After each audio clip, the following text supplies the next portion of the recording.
छोटे से गांव में बिलाल नाम का मासूम सा बच्चा रहता था। बिलाल को अपने खिलौने, अपनी साइकिल और अपनी छोटी सी बिल्ली मम से बहुत प्यार था।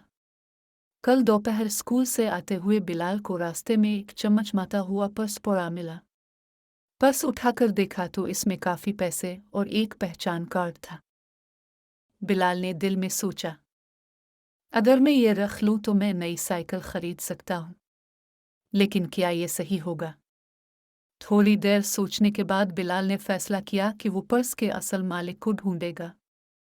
वो गांव की मस्जिद के सामने खड़ा हुआ और ऊंची आवाज में बोला, किसी का पर्स गिरा है, मैं वापस करना चाहता हूं। कुछ देर बाद एक बूढ़े बाबा जी दौड़ते हुए आए। उनकी आंखों में आंसू थे। उन्होंने कहा, बेटा, ये पर्स मेरा है। सुबह से ढूंढ रहा हूं। इसमें मेरी दवाइयों के पैसे थे। बिलाल ने मुस्कुराते हुए पर्स उनके हाथ में दे दिया। बाबा जी ने उसे दुआएं दें और कहा, तुम जैसे बच्चे ही दुनिया को खूबसूरत बनाते हैं। घर वापस जाकर बिलाल ने अपनी उम्मी को सारी बात बताई।